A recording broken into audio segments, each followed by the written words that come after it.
Kozhikode medical കോളേജിലെ അത്യാഹിത വിഭാഗത്തിലുണ്ടായ തീപിടുത്തത്തിന്റെ കാരണം സംബന്ധിച്ച് ഇലക്ട്രിക്കൽ ഇൻസ്പെക്ടറേറ്റ് അന്വേഷണം പൂർത്തിയാക്കി റിപ്പോർട്ട് സമർപ്പിച്ചെങ്കിലും റിപ്പോർട്ട് പുറത്തുവിടാതെ ഒളിച്ചു കളിക്കുകയാണ് അധികൃതർ. അതേസമയം അപകട കാരണം സംബന്ധിച്ച് അവ്യക്തത ഇപ്പോഴും തുടരുകയാണ്. മെയ് 2-നായിരുന്നു കോഴിക്കോട് മെഡിക്കൽ കോളേജിലെ അത്യാഹിത വിഭാഗത്തിൽ തീപിടുത്തമുണ്ടായത്. തീപിടുത്തത്തിൽ ആശുപത്രിയിലെ ഉപകരണങ്ങളടക്കം എല്ലാം കത്തിനശിച്ചിരുന്നു. അന്ന് അത്യാഹിത വിഭാഗത്തിലുണ്ടായിരുന്ന 5 പേർ മരണപ്പെടുകയും ചെയ്തു. ഇത് സംബന്ധിച്ച് കോട്ടയം മെഡിക്കൽ കോളേജ് സൂപ്രണ്ടിന്റെ നേതൃത്വത്തിലുള്ള സംഘമാണ് അന്വേഷണം നടത്തുന്നത്.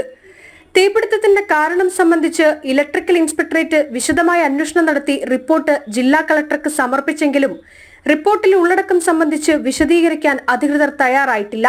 തീപിടുത്തത്തിന്റെ യഥാർത്ഥ കാരണം സംബന്ധിച്ച വിവരങ്ങൾ പുറത്തുവിട്ടാൽ കെട്ടിട നിർമ്മാണത്തിലെ അഴിമതിയടക്കം പുറത്തുവരുമെന്ന ഭയം കൊണ്ടാണ് അധികൃതർ റിപ്പോർട്ട് പുറത്തുവിടാത്തതെന്നാണ് ഉയരുന്ന പ്രധാന ആരോപണം.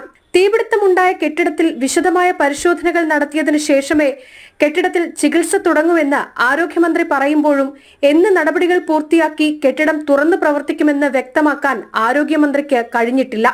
ദിവസേന 3000-ലധികം രോഗികളെത്തുന്ന മെഡിക്കൽ കോളേജിൽ പഴയ കെട്ടിടത്തിൽ അത്യാഹിത വിഭാഗം താൽക്കാലികമായി സജ്ജീകരിച്ചിട്ടുണ്ടെങ്കിലും പരിമിതികളേറെയാണ്.